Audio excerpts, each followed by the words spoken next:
नमस्कार दोस्तों, UP PCS prelims previous year questions की इस सीरीज में मैं प्रशांत आप सबका स्वागत करता हूं। इस लेक्चर में हम डिस्कस करेंगे यूपी पीसीएस प्री 2011 से लेकर 2022 के दौरान जो इंडियन पॉलिटी से प्रश्न पूछे गए थे उनको। इस टॉपिक का ये मेरा चौथा लेक्चर है। इस टॉपिक के 3 लेक्चर ऑलरेडी इस चैनल पे अपलोड किए जा चुके हैं, जिन्हें अभी तक अगर आपने ना देखा हो तो आप इस चैनल पे चले जाइए। वहां पर आपको यूपी पीसीएस प्री PYQ इस नाम से एक प्लेलिस्ट मिलेगी। उस प्लेलिस्ट में इस सीरीज के सभी लेक्चर्स आपको देखने को मिल जाएंगे, तो वहां जाकर के आप उन्हें देख सकते हैं। तो चलिए इसी के साथ इस लेक्चर को प्रारंभ करते हैं। प्रश्नों पे आऊं उससे पहले मैं आप सभी को एक बार फिर से बताना चाहूंगा कि यूपी पीसीएस प्रीलिम्स 2023 के लिए डिकोड एग्जाम की ओर से एक टेस्ट सीरीज लॉन्च की गई है, जिस टेस्ट सीरीज में कुल आपको 34 टेस्ट मिलते हैं, जिसमें से कि 14 सब्जेक्ट वाइज टेस्ट हैं, 10 फुल टेस्ट है, 5 करंट अफेयर्स के टेस्ट हैं और 5 CSET के टेस्ट हैं। मुझे पूरी उम्मीद है कि अब आप लोगों ने अधिकतर सिलेबस को अपने कंप्लीट कर लिया होगा और अब रिवीजन मोड पर सारे लोग हो गए होंगे, क्योंकि अब प्रीलिम्स के एग्जाम में ज़्यादा समय नहीं बचा है। मैं अपनी तरफ से ये सलाह देना चाहूँगा आपको कि अधिक से अधिक प्रीवियस ईयर क्वेश्चंस पर ध्यान दीजिए और साथ ही साथ अभ्यास करने का प्रयास करिए। अधिक से अधिक टेस्ट सीरीज में सम्मिलित होइए और जो भी कमियां हैं वो वास्तविक एग्जाम से पहले आप पता करें और उसको दूर करने का प्रयास करें, क्योंकि एक एक प्रश्न के लिए लड़ाई है और ऐसे में कोई भी गलती आपसे नहीं होनी चाहिए। प्री क्वालिफाई करना दिक्कत हो जाएगी करने में, क्योंकि गलती का कोई स्कोप नहीं है, कंपटीशन बहुत तगड़ा है। ठीक है, तो अगर आपको इस टेस्ट सीरीज के बारे में कोई जानकारी चाहिए तो 9506742546 पर यूपी पीसीएस 2023 टेस्ट लिखकर व्हाट्सएप कर दीजिए कि सारी डिटेल टेस्ट सीरीज से जुड़ी आपको दे दी जाएगी। ठीक है, चलिए अब सीधे हम प्रश्नों पे आते हैं। तो देखिए, अभी तक 2011 से लेकर 2016 तक, जिसमें 2015 में एक एग्जाम कैंसिल हो गया था और उसी का री एग्जाम हुआ था, 2 पेपर हुए थे, तो इतना हमने देख लिया। अब 2017 से सीधे हम शुरू करेंगे। ठीक है, तो अब 122वां प्रश्न आ चुका है, चलिए इसे पढ़ते हैं। भारतीय संविधान में राज्यों की संघ की संकल्पना को प्राप्त किया गया है कहां से? अमेरिका के संविधान से, ऑस्ट्रेलिया के संविधान से, ब्रिटिश नॉर्थ अमेरिका अधिनियम से और स्विट्जरलैंड के संविधान से। तो जैसा कि हम जानते हैं कि भारतीय संविधान में बहुत सारे देशों से बहुत सारे प्रावधान लिए गए हैं। लगभग 60 देशों के संविधान का अध्ययन करके भारतीय परिस्थितियों को ध्यान में रखते हुए उन प्रावधानों को अपनाया गया और इससे 1-2 प्रश्न निश्चित रूप से आपको देखने को मिलते हैं लगभग प्रत्येक वर्ष के परीक्षा में, पीसीएस प्रीलिम्स में। इसलिए इस टॉपिक को आपको बहुत अच्छे से कवर करना होगा। ठीक है, कि भारतीय संविधान में किस देश से क्या लिया गया। ठीक है, तो भारतीय संविधान में राज्यों की संघ की संकल्पना को प्राप्त किया गया है ब्रिटिश नॉर्थ अमेरिका अधिनियम से, ये कनाडा। ठीक है, तो C हमारा उत्तर है। चलिए आगे बढ़ते हैं। अब 2 कथन है यहाँ, एक अभिकथन है, भारत एक लोकतांत्रिक देश है और कारण भारत का अपना एक संविधान है। तो देखिए, भारत एक लोकतांत्रिक देश है निश्चित रूप से, क्योंकि सत्ता के प्रत्येक चरण पर जो व्यक्ति बैठता है और जो भारत के लिए विधि बनाता है, भारत को प्रशासित करता है, चाहे वो राज्य संघ में हो चाहे वो राज्यों में हो, वो सभी लोग जनता से चुन करके आते हैं। तो भारत में लोकतंत्र है, क्योंकि सत्ता के प्रत्येक चरण पर जो प्रतिनिधि बैठता है जनता का, वो जनता से चुन करके आता है। तो ये तो सत्य है। कारण भारत का अपना एक संविधान है। तो देखिए, भारत का अपना एक संविधान है, इसलिए भारत एक लोकतांत्रिक देश नहीं है, क्योंकि संविधान तो राजतंत्र में भी हो सकता है। ठीक है, हालांकि राजतंत्र में परंपरा रही है कि राजा ने जो बोला वही कानून है। ठीक है, तो संविधान तो कहीं भी हो सकता है। तो भारत एक लोकतांत्रिक देश है, ये भी सही है, भारत का अपना एक संविधान है, ये भी सही है। तो दोनों A और R सही है और A का सही स्पष्टीकरण R नहीं है, तो स्पष्टीकरण तो नहीं है। तो दोनों A और R सही है, परंतु A का सही स्पष्टीकरण R नहीं है। यही हमारा उत्तर है B। अगला, निम्नलिखित में से कौन संविधान के अनुच्छेद 21 के दायरे में नहीं आता है? एक चिकित्सक द्वारा घायल को चिकित्सकीय सहायता, कार्यस्थल पर महिलाओं का लैंगिक उत्पीड़न और पानी की गुणवत्ता को दूषित करना, और डी मृत्यु दंड। तो अनुच्छेद 21 को न्यायपालिका ने धीरे धीरे बहुत विस्तारित कर दिया और इसमें बहुत सारे अधिकार जुड़ते चले गए और अभी भी ये चल ही रहा है। तो जगमोहन सिंह वर्सेस उत्तर प्रदेश बनाम उत्तर प्रदेश के मामले में सुप्रीम कोर्ट ने यह निर्णय दिया कि मृत्यु दंड अनुच्छेद 21 का उल्लंघन नहीं है। तो 124 का हमारा उत्तर होगा डी। अगला, भारत एवं अमेरिका की राजनीतिक व्यवस्थाओं के बीच निम्नलिखित में से कौन सी विशेषताएं समान हैं? तो हम जानते हैं कि भारत में संसदीय शासन प्रणाली चलती है जो ब्रिटेन में है, और अमेरिका में राष्ट्रपतीय शासन प्रणाली चलती है जिसे हम अध्यक्षात्मक शासन प्रणाली कहते हैं, प्रेसिडेंशियल फॉर्म ऑफ गवर्नमेंट जिसे हम कहते हैं। तो अब पूछा जा रहा है कि कौन सी विशेषताएं समान हैं। अवशिष्ट शक्तियां केंद्र के पास है, तो देखिए भारत में अवशिष्ट शक्तियां केंद्र के पास है, लेकिन अमेरिका में अवशिष्ट शक्तियां राज्यों के पास है।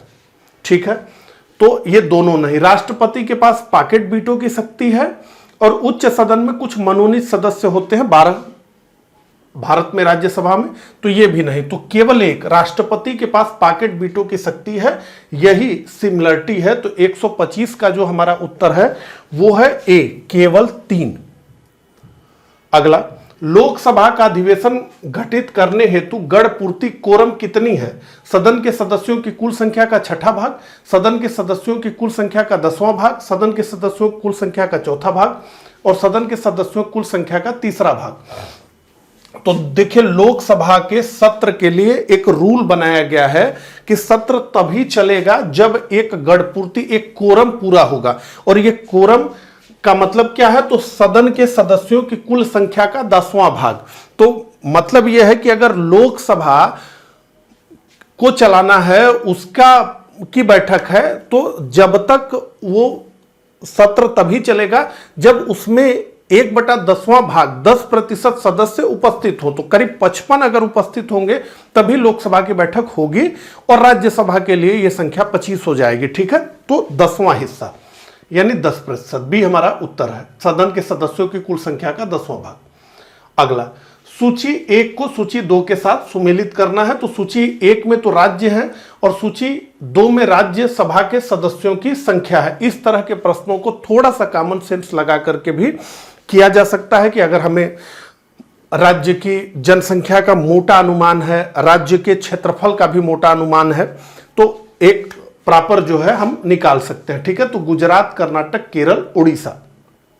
तो देखिए कर्नाटक में सबसे अधिक इन चारों राज्यों में 12 सदस्य कर्नाटक से आते हैं, बी का 3 और बी का 3 देखिए केवल एक जगह मिल रहा है। ठीक है, ए का 2 गुजरात में 11 सदस्य आते हैं। ठीक है, सी का 1 केरल से 9 सदस्य आते हैं और डी का 4 उड़ीसा से 10 सदस्य आते हैं। ठीक है, तो 127 का जो हमारा उत्तर है वो है सी। आइए एक बार हम देख लें।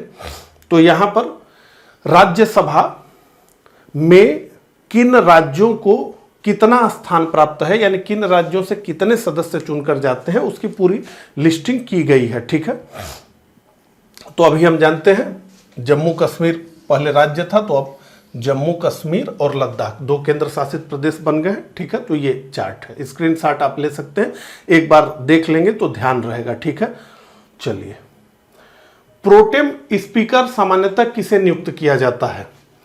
पिछली लोकसभा के अध्यक्ष को, पिछली लोकसभा के उपाध्यक्ष को, नवनिर्वाचित लोकसभा के वरिष्ठतम सदस्यों में से एक को और पिछली लोकसभा के विपक्ष को नेता को। तो देखिए प्रोटेम स्पीकर नियुक्त किया जाता है नवनिर्वाचित लोकसभा के वरिष्ठतम सदस्यों में से एक को, जो सबसे वरिष्ठ हो उसको प्रोटेम स्पीकर के रूप में नियुक्त किया जाता है अस्थायी रूप से, जब तक कि नए लोकसभा के अध्यक्ष का चुनाव न कर लिया जाए। ठीक है, तो नवनिर्वाचित लोकसभा के वरिष्ठतम सदस्यों में से एक को। सी, राज्यसभा का सर्वप्रथम गठन किस वर्ष में हुआ था? 1950 में, 1951 में, 1952 में और 1953 में। तो राज्यसभा का सर्वप्रथम गठन हुआ 3 अप्रैल 1952 को। तो 3 अप्रैल 1952 को राज्यसभा का गठन किया गया और 13 मई 1952 को राज्यसभा की पहली बैठक आयोजित की गई। हम जानते हैं राज्यसभा एक अस्थायी निकाय है जिसका विघटन नहीं होता, उसके 1/3 सदस्य हर दूसरे वर्ष चुन करके आते हैं। अगला, निम्नलिखित में से कौन संसद सदस्यों का सामूहिक विशेषाधिकार नहीं है? चर्चा एवं प्रक्रिया की स्वतंत्रता, संसद के आंतरिक विषयों के संचालन का अधिकार, साक्षी के रूप में उपस्थिति से स्वतंत्रता और अपरिचितों को सदन से बाहर रखने का विशेषाधिकार। तो देखिए, संसद के सदस्यों को 2 तरह के विशेषाधिकार मिलते हैं। एक तो व्यक्तिगत विशेषाधिकार मिलता है और एक सामूहिक विशेषाधिकार मिलता है। तो यहां पूछा जा रहा है कि सामूहिक विशेषाधिकार कौन नहीं है इसमें से? तो चर्चा एवं प्रक्रिया की स्वतंत्रता, संसद के आंतरिक विषयों के संचालन का अधिकार, अपरिचितों को सदन से बाहर रखने का अधिकार, ये सब सामूहिक विशेषाधिकार है, कलेक्टिव प्रिविलेजेस हैं। ठीक है, तो साक्षी के रूप में उपस्थिति से स्वतंत्रता 130 का सी हमारा उत्तर है। आइए एक बार हम देख लें इन अधिकारों की। ठीक है, तो अनुच्छेद 105(2) कहता है कि संसद को यह अधिकार है कि वो अपनी कार्यवाही को प्रकाशित कर सकती है या किसी अन्य को प्रकाशन का अधिकार दे सकती है या किसी को प्रकाशन से रोक सकती है। फिर 44वां संविधान संशोधन 1978 में हुआ, उसमें यह कहा गया है कोई भी व्यक्ति संसद की कार्यवाही के प्रकाशन के लिए स्वतंत्र है, किंतु ऐसा प्रकाशन दुर्भावना के आधार पर नहीं होना चाहिए। यदि सभापति द्वारा कार्यवाही किसी अंश को हटा दिया गया हो तो उसका प्रकाशन नहीं किया जा सकता। साथ ही गुप्त सत्र की कार्यवाही का प्रकाशन नहीं किया जा सकता। ठीक है, इसके अलावा संसद अपनी कार्यवाही के दौरान बाहरी व्यक्तियों को सदन से बाहर निकाल सकती है तथा विचार विमर्श हेतु गुप्त बैठक कर सकती है। इसके अलावा संबंधित सदन की आज्ञा के बिना सदन के परिसर में किसी व्यक्ति को, चाहे सदस्य या बाहरी व्यक्ति को, गिरफ्तार नहीं किया जा सकता है। संसद को अपने तथा अपने सदस्यों के विशेषाधिकारों के उल्लंघन करने वाले व्यक्ति को दंडित करने का अधिकार है। तो अब ये तो सामूहिक अधिकार हो गए। व्यक्तिगत अधिकार क्या है? तो अनुच्छेद 105(1) के अनुसार संसद सदस्यों को संसद या इसकी समितियों में बोलने की पूर्ण स्वतंत्रता होगी और इसके विरुद्ध कोई कार्यवाही नहीं होगी। और इसी का लाभ उठा करके बहुत सारे सदस्य ऐसी बातें कह देते हैं जो कि अगर वो संसद के बाहर कहें तो उन पे जो है FIR हो जानी है। लेकिन वो विस्की में बसे पूरा नरेश अग्रवाल ने बोला था, आपको ध्यान होगा। ठीक है, इसके अलावा सदन के सत्र के दौरान या उससे 40 दिन पूर्व या 40 दिन बाद तक संसद के सदस्यों को किसी सिविल मामले में गिरफ्तार नहीं किया जा सकता, किंतु यह छूट आपराधिक मामलों में प्राप्त नहीं है। इसके अलावा संसद के अधिवेशन के दौरान जो प्रश्न था, सिवाय सदन की अनुमति के किसी भी सदस्य को न्यायालय के समक्ष गवाही हेतु नहीं बुलाया जा सकता। अगला, निम्नलिखित कथनों पर विचार कीजिए तथा नीचे दिए गए कोट से अपना उत्तर चुनिए। कुल 4 कथन है। पहला, राज्यपाल को उच्च न्यायालय के न्यायाधीश की नियुक्ति का अधिकार नहीं है। तो राज्यपाल को उच्च न्यायालय के न्यायाधीश की नियुक्ति का अधिकार नहीं है, यह अधिकारिता राष्ट्रपति के पास है। दूसरा, वो विधानमंडल का हिस्सा नहीं है। तो निश्चित रूप से राज्यपाल विधानमंडल का हिस्सा है। विधानसभा, जिन राज्यों में विधान परिषद है और राज्यपाल, इनसे मिलकर ही विधानमंडल बनता है, लेजिस्लेचर। अगला, उन्हें विधान परिषद में कुछ सदस्यों को मनोनीत करने का अधिकार है। तो हाँ, बिल्कुल उन्हें अधिकार है। 1/6 सदस्यों को वो मनोनीत करते हैं। उसका आधार होता है साहित्य, विज्ञान, कला और उसके अलावा सहकारिता। ठीक है, तो उन्हें विधान परिषद में कुछ सदस्यों को मनोनीत करने का अधिकार है। इसके अलावा उनके पास न्यायिक शक्ति नहीं है। तो उनके पास न्यायिक शक्ति है। अब पूछा जा रहा है कि इसमें से सही है। तो देखिए, राज्यपाल को उच्च न्यायालय के न्यायाधीश की नियुक्ति का अधिकार नहीं है, यह सही है। और वह विधानमंडल का हिस्सा नहीं है, यह गलत है। उन्हें विधान परिषद में कुछ सदस्यों को मनोनीत करने का अधिकार है, यह भी सही है। उनके पास न्यायिक शक्ति नहीं है, बिल्कुल उनके पास न्यायिक शक्ति है। क्षमादान की उनकी शक्ति है। अनुच्छेद 161 में इसका विस्तार से उल्लेख किया गया है। ठीक है, तो 1 और 3 सही है, यानी 131 का जो हमारा उत्तर है वो है बी। चलिए अगले प्रश्न पे बढ़ते हैं। राज्यसभा द्वारा संविधान के अनुच्छेद 249 के अंतर्गत पारित संकल्प जिसके द्वारा संसद को राज्य सूची के विषय पर राष्ट्रीय हित में विधि निर्मित करने का अधिकार दिया गया हो प्रवृत्त रहेगा। अब ये देखिए प्रश्न चौथी पांचवी बार रिपीट हो रहा है, मतलब ये प्रश्न कितनी बार रिपीट हुआ है। ठीक है, तो 1 वर्ष से अधिक नहीं रहेगा, इसकी वैलिडिटी 1 वर्ष होती है। राज्यसभा किसी राज्य सूची के विषय को राष्ट्रीय महत्व का घोषित करके और उसे 1 वर्ष तक के लिए कर सकती है, तो उस पर जो है संसद को कानून बनाने की अधिकारिता मिलती है। तो सी हमारा उत्तर है, 1 वर्ष से अधिक नहीं। अगला, निम्नलिखित में से कौन सरकारिया आयोग का सदस्य था? वी शंकर, के हनुमंतैया, डॉक्टर SR सेन और डी OB अलगेसन। तो 1983 में सरकारिया आयोग की स्थापना की, 1987 में इसने अपने रिकमेंडेशंस दी। उन रिकमेंडेशंस में से जो इंपॉर्टेंट थी वो पीछे मैंने आपको सब पढ़ करके बताया कि सरकारिया आयोग ने क्या क्या रिकमेंडेशन दी। तो इसमें एक तो वी शिवारमन और दूसरे डॉक्टर SR सेन थे। तो ठीक है, तो यह वी शंकर लिखा है जबकि सदस्य थे वी शिवारमन। ठीक है, तो डॉक्टर SR सेन, सी हमारा उत्तर है 133 का। अगला, निम्नलिखित में से कौन अंतर्राज्य परिषद का गठन करने के लिए अधिकृत है? संसद, राष्ट्रपति, लोकसभा के अध्यक्ष और प्रधानमंत्री। तो निम्नलिखित में से अंतर्राज्यीय परिषद को गठित करने की अधिकारिता भारत के राष्ट्रपति में निहित है। 134 का उत्तर हमारा है बी। ठीक है, आइए अंतर्राज्यीय परिषद की बात करें। तो अनुच्छेद 263 के अनुसार यदि भारत के राष्ट्रपति को प्रतीत हो तो वह राज्यों के मध्य तथा केंद्र व राज्यों के मध्य समन्वय के लिए अंतर्राज्यीय परिषद का गठन कर सकेंगे। राष्ट्रपति को परिषद के कर्तव्यों के निर्धारण की शक्ति है। इसके अलावा अनुच्छेद 263 के अनुसार अंतर्राज्यीय परिषद के निम्नलिखित कर्तव्य होंगे। क्या क्या? राज्यों के बीच उत्पन्न विवादों की जांच करना तथा सलाह देना, उन विषयों पर जिनमें राज्यों अथवा केंद्र तथा राज्यों का समान हित हो अन्वेषण तथा सोच विचार विमर्श करना। ठीक है, अगला प्रश्न, निम्नांकित में से कौन सा एक क्षेत्रीय परिषदों का लक्षण नहीं है? यह एक संवैधानिक संस्था है। 5 क्षेत्रीय परिषदों की स्थापना राज्यों के पुनर्गठन अधिनियम 1956 के अंतर्गत की गई। बिल्कुल, यद्यपि चंडीगढ़ राज्य नहीं है फिर भी एक क्षेत्रीय परिषद में शामिल किया गया है। बिल्कुल, इसी तरीके से दिल्ली, इसी तरीके से दादरा नगर हवेली, दमन और द्वीप और पुडुचेरी भी राज्य नहीं है फिर भी क्षेत्रीय परिषद में शामिल है। यह एक परामर्शदात्री संस्था है। It is an advisory body. ठीक है, तो यह एक संवैधानिक संस्था है। असल में ये एक संवैधानिक संस्था नहीं है, ये एक सांविधिक संस्था है, स्टैट्यूटरी बॉडी है, कॉन्स्टिट्यूशनल बॉडी ये नहीं है। ठीक है, तो ए हमारा उत्तर है। अगला, कथन ए, भारत में न्यायिक पुनरीक्षण का क्षेत्र सीमित है।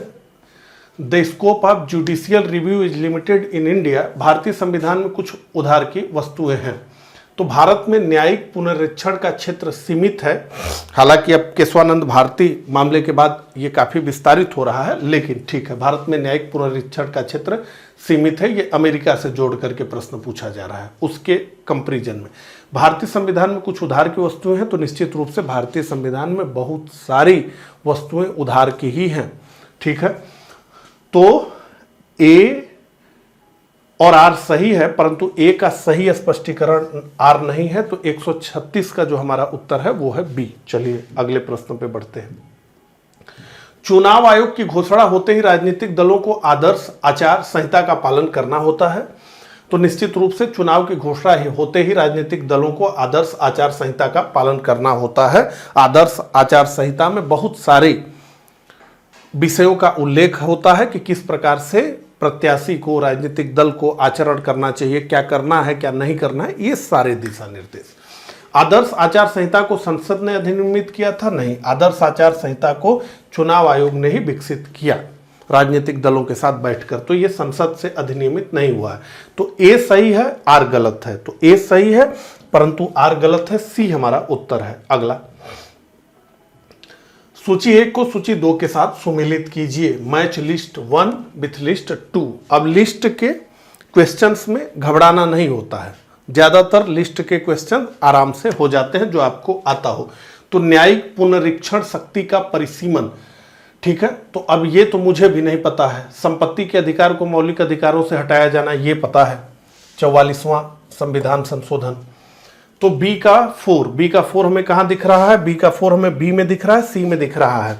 यानी हमने एक तथ्य को जाना और उस तथ्य का प्रयोग करके हमने 4 को 2 कर दिया। तो इस तरह के एमसीक्यू के प्रश्नों में 4 से भले हमेशा 2। इसके अलावा मताधिकार की आयु को 21 वर्ष से 18 वर्ष घटाया जाना, ये 61वां संविधान संशोधन था।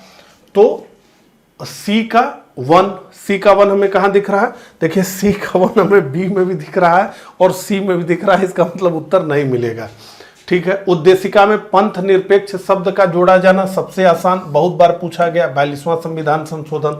तो डी का 2 हमें कहां दिख रहा है? डी का 2 हमें दिख रहा है सी में और बी में नहीं दिख रहा है। तो इसका मतलब यही सी हमारा उत्तर है।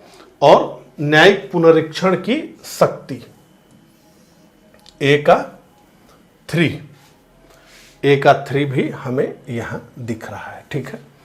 अगर यही एक तथ्य आपको पता होता तो ये प्रश्न एक ही तथ्य पर क्रैक हो गया होता। 138 का सी हमारा उत्तर है। चलिए, भारतीय संविधान की 3य अनुसूची में निम्न में से क्या उपबंधित है?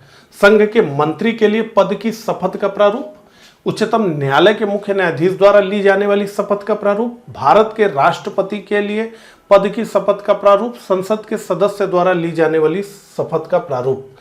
तो क्या उपबंधित है? तो भारत के राष्ट्रपति के लिए पद की शपथ का प्रारूप संविधान की 3य अनुसूची 3री अनुसूची में नहीं है, इसके लिए एक अनुच्छेद ही बनाया गया है 60, उसमें लिखा हुआ है, ठीक है। तो 1, 2, 4 यही सी हमारा उत्तर है। तो 139 का हमारा उत्तर है सी। अब आइए एक बार देख लें कि 3री अनुसूची में क्या क्या है। तो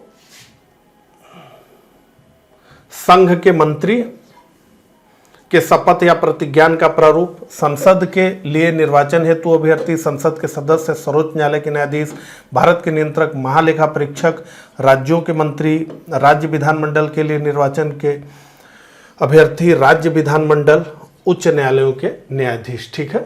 तो इसमें राष्ट्रपति का उल्लेख नहीं किया गया है क्योंकि इसमें जो आर्टिकल है 75, 84, 99, 124, 146, 173, 188, 219 और राष्ट्रपति के लिए एक सेपरेट आर्टिकल है, आर्टिकल 60, ठीक है। चलिए, निम्नलिखित में से कौन सही सुमेलित नहीं है? Which one of the following is not correctly matched? नीति अनुमोदन प्रस्ताव, पॉलिसी कट मोशन, बजट की मांग को घटाकर 1 रुपया कर दिया जाए, सही सुमेलित है। नित्य व्ययता प्रस्ताव, इकोनॉमिक कट मोशन, बजट की मांग में एक निर्दिष्ट राशि घटा दी जाए, बिल्कुल सुमेलित है। सांकेतिक प्रस्ताव, टोकन कट मोशन, बजट की मांग में से 100 रुपए कम कर दिए जाए, बिल्कुल। लेखानुदान, बजट मांगों को पूर्ण रूप से वित्तीय वर्ष के लिए पारित करना, तो लेखानुदान यानी वोट ऑन अकाउंट बजट मांगों को पूर्ण रूप से वित्तीय वर्ष के लिए पारित करना नहीं होता है, बल्कि अप्रैल और मई के महीने का खर्च चलाने के लिए, क्योंकि बजट को पारित होने में एक अच्छा खासा समय लगता है और पहले बजट लेट से प्रस्तुत होता था तो फिर जो है नया फिनेंशियल ईयर आ जाता था, इसलिए लेखानुदान के माध्यम से 1/6 लगभग 2 महीने के खर्च चलाने के लिए पैसे मांगे जाते। तो ये है लेखानुदान, ठीक है। बजट मांगों को पूर्ण रूप से वित्तीय वर्ष के लिए पारित करना नहीं, परंपरागत रूप से 1/6। तो ए बी सी यही डी सुमेलित नहीं है, ठीक है। तो आइए प्रस्ताव की बात करें, नीतिगत कटौती प्रस्ताव, पॉलिसी कट मोशन की बात करें तो इसके तहत मांग की राशि को घटाकर 1 रुपया कर दिया जाता है। अब आपने हजारों करोड़ मांगा है और उसको घटाकर 1 रुपया कर दिया गया है, ठीक है। इसे सबसे गंभीर माना जाता है क्योंकि यह सरकार के खर्च को नहीं अपितु नीति को ही यह स्वीकृत कर देता है कि जितना मांगा गया उसे घटाकर 1 रुपया कर दिया जाए, ठीक है। सांकेतिक कटौती, इसके तहत अनुदान की मांग में 100 रुपए की कटौती की जाती है, तो सांकेतिक है, 100 रुपए से क्या होगा, ठीक है। आर्थिक कटौती क्या है? इसके तहत अनुदान की मांग से एक निश्चित राशि को कटौती करने का प्रस्ताव पारित किया जाता है। तो ये दोनों ही सैद्धांतिक है। आर्थिक कटौती वास्तव में है कि कुछ राशि को घटा दिया जाता है, ठीक है। तो ये 3 कटौती प्रस्ताव। अब 2017 के प्रश्न समाप्त हो गए, 2018 के प्रश्न आपके स्क्रीन पे। भारत के संविधान की प्रस्तावना में कितने प्रकार का न्याय, स्वतंत्रता, समानता एवं भ्रातृत्व का उसी क्रम में उल्लेख किया गया है? तो भारतीय संविधान की प्रस्तावना में 3 प्रकार के न्याय का उल्लेख किया गया है, सामाजिक, आर्थिक और राजनीतिक न्याय। 5 प्रकार की स्वतंत्रता का उल्लेख किया गया है, विचार की स्वतंत्रता, अभिव्यक्ति की स्वतंत्रता, विश्वास की स्वतंत्रता, धर्म की स्वतंत्रता और उपासना की स्वतंत्रता। 2 प्रकार की समानता की बात की गई है, प्रतिष्ठा और अवसर की समानता, और 1 प्रकार के बंधुत्व की बात की गई है। तो 3 प्रकार का न्याय, 5 प्रकार की स्वतंत्रता, 2 प्रकार की समानता और 1 बंधुता भातृत्व का उल्लेख किया गया है। तो ये हमारा उत्तर है 3, 5, 2, 1। ठीक है, तो 3, 5, 2, 1, यहां भी 5 होगा। ठीक है, ये गलत हो गया, 3, 5, 2, 1, ये हमारा उत्तर है। अगला, सर्वप्रथम संसदात्मक सरकार किस देश में आरंभ की गई? The parliamentary form of government was first introduced in which country? Great Britain, Belgium, France, Switzerland. तो सर्वप्रथम संसदीय शासन प्रणाली प्रारंभ की गई ग्रेट ब्रिटेन में। इस संसदीय शासन प्रणाली को वेस्टमिंस्टर प्रणाली भी कहते हैं, इसे उत्तरदायी शासन प्रणाली भी कहते हैं, इसे कैबिनेट शासन प्रणाली भी कहते हैं। और इस प्रणाली की जननी ब्रिटेन की संसद को हम कहते हैं। ठीक है, तो ब्रिटेन संसदीय शासन प्रणाली का जननी है, उसकी मां है। तो ग्रेट ब्रिटेन, ये हमारा उत्तर है। भारत की संविधान सभा की अंतिम बैठक की सही तिथि बताइए? 26 नवंबर 1949, 5 दिसंबर 1949, 24 जनवरी 1950 और 25 जनवरी 1950। तो भारत के संविधान सभा की अंतिम बैठक की सही तिथि है 24 जनवरी 1950। आइए भारतीय संविधान सभा से जुड़े हुए कुछ महत्वपूर्ण तथ्यों को हम समझ लें। ठीक है, तो संविधान में जो प्रथम वाचन हुआ संविधान का, वो 4 नवंबर से 9 नवंबर 1948 तक चला। संविधान का दूसरा वाचन 15 नवंबर 1948 ईस्वी को प्रारंभ हुआ, जो 17 अक्टूबर 1949 तक चला।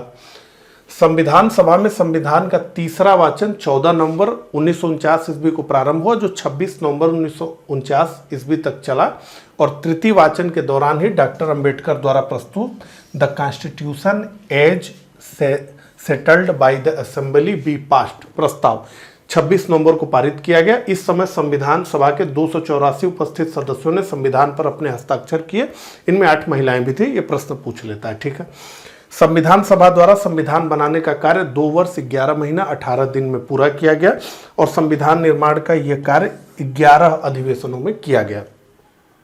संविधान को जब 26 नवंबर 1949 ईस्वी को संविधान सभा द्वारा पारित किया गया, तब इसमें कुल 22 भाग थे, 395 अनुच्छेद और 8 अनुसूचियां संविधान में थी।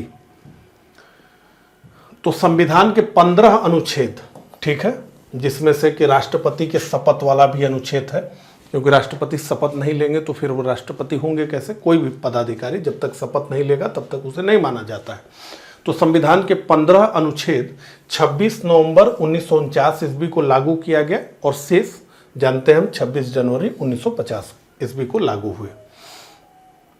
तो भारतीय संविधान 26 नवंबर 1949 ईस्वी को अंगीकार किया गया, एडॉप्ट किया गया और 26 जनवरी 1950 को उसे लागू कर दिया गया, यानी उसका एजुकेशन हुआ। ठीक है, तो संविधान सभा की अंतिम बैठक जो प्रश्न था 24 जनवरी 1950 ईस्वी को हुई और उसी दिन संविधान सभा के द्वारा डॉक्टर राजेंद्र प्रसाद को भारत का राष्ट्रपति चुन लिया गया। डॉक्टर BR अम्बेडकर को भारत के संविधान का जनक या पिता की संज्ञा दी जाती है। ठीक है, 2 महत्वपूर्ण तथ्य।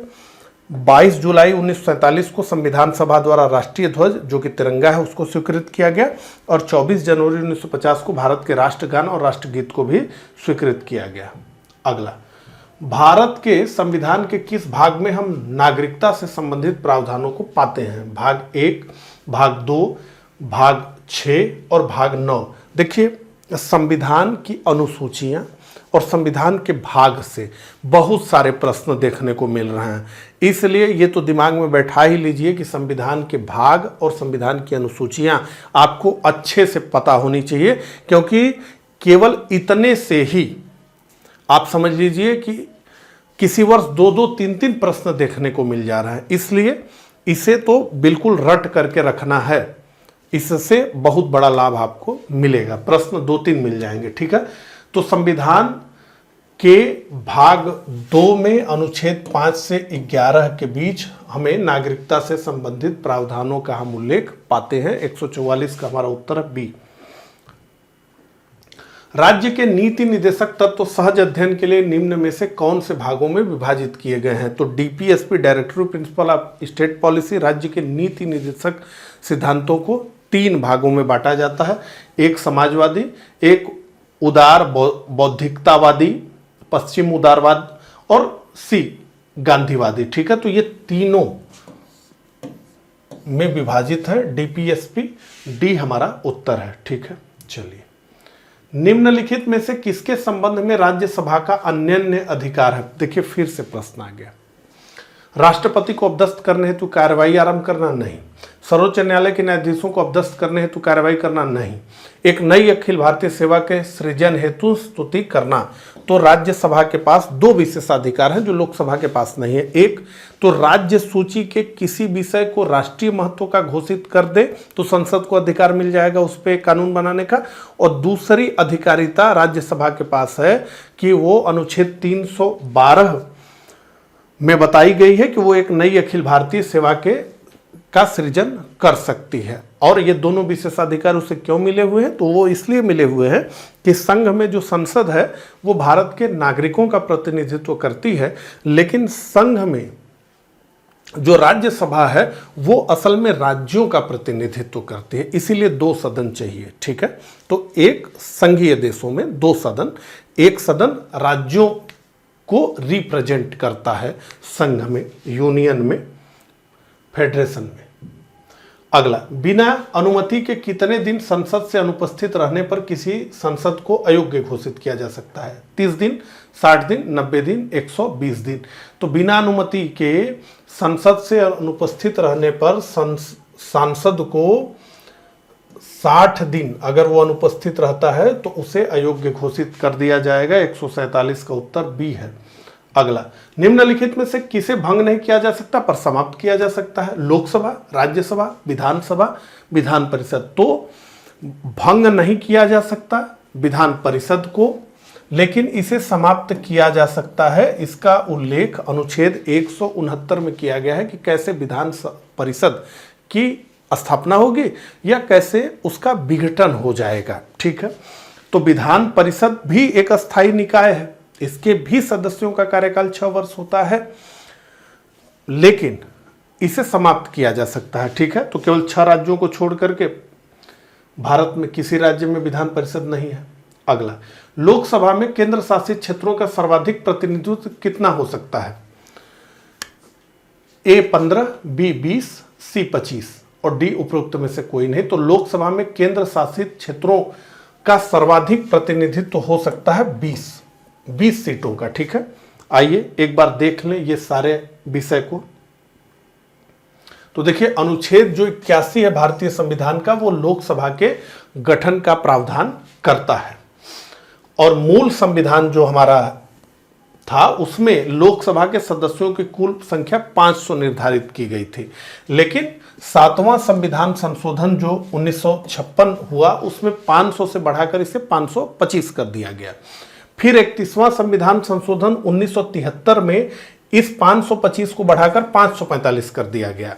गोवा, दमन और द्वीप पुनर्गठन अधिनियम 1987 द्वारा लोकसभा की अधिकतम संख्या को 552 निर्धारित कर दिया गया। इनमें से 530 सदस्य राज्यों से और 20 सदस्य केंद्र शासित प्रदेशों से तथा 2 सदस्य आंग्ल भारतीय समुदाय से आते थे। तो वो 104वां संविधान संशोधन 2019 द्वारा उसे समाप्त कर दिया गया, ठीक है। तो वर्तमान में लोकसभा की सदस्य संख्या 543 है।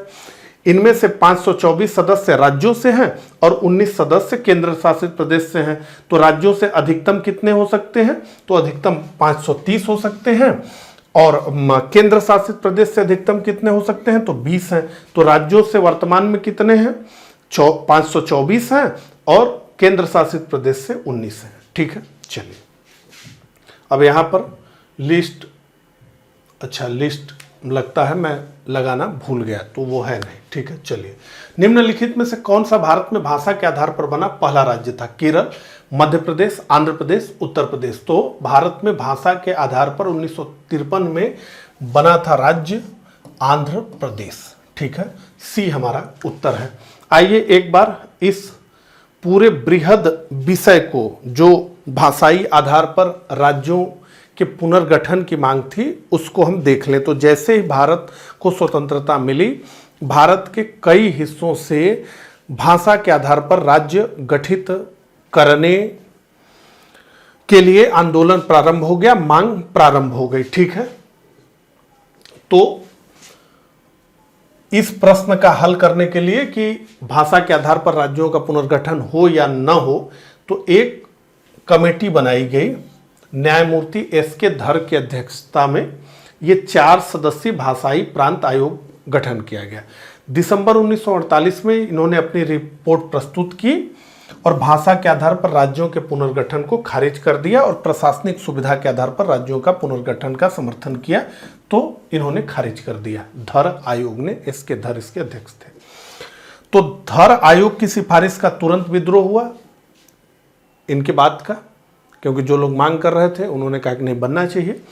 तो फिर दिसंबर 1948 में जवाहरलाल नेहरू, वल्लभ भाई पटेल और पट्टाभी सीतारमैया के संयुक्त रूप में एक समिति बनी, जिसको जेवीपी समिति कहा गया।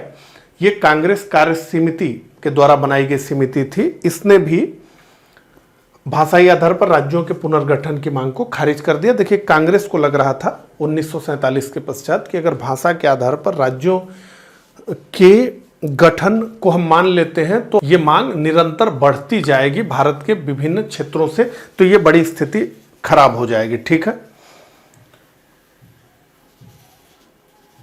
लेकिन मद्रास में कुछ अलग हो गया। क्या हुआ उसको समझ लें। तो मद्रास राज्य से अलग तेलुगु भाषियों के लिए एक अलग आंध्र राज्य और मद्रास उसकी राजधानी की मांग करते हुए 56 दिन के आमरण अनशन के पश्चात 15 दिसंबर 1952 ईस्वी को पोटी श्रीराम मल्लू, गांधीवादी पोटी श्रीराम मल्लू की मृत्यु हो गई। नेहरू सरकार बिल्कुल दबाव में आ गई और 1 अक्टूबर 1953 ईस्वी को आंध्र प्रदेश राज्य का गठन हो गया। आंध्र प्रदेश स्वतंत्र भारत में भाषा के आधार पर गठित होने वाला पहला राज्य था। ठीक है, चलिए आगे बढ़ते हैं।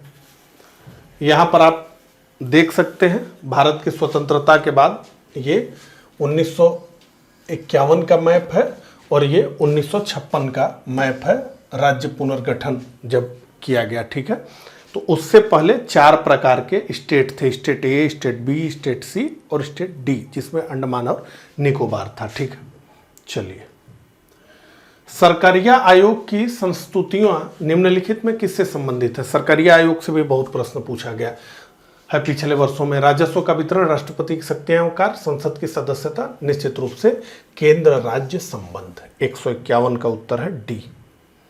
अगला, भारतीय न्यायिक व्यवस्था में जब जनहित याचिका को शामिल किया गया उस समय भारत के मुख्य न्यायाधीश कौन थे। M Hidayatullah, M Ahmadi, P N. Bhagwati और डॉक्टर एस. आनंद। तो देखिए, पी.एन. भगवती को हम जनहित याचिका को बढ़ावा देने के लिए इनको मानते हैं, पी.एन. भगवती को। लेकिन भारत में जब जनहित याचिका को शामिल किया गया तो उस समय पी.एन. भगवती न्यायाधीश थे सर्वोच्च न्यायालय में, वो मुख्य न्यायाधीश नहीं थे।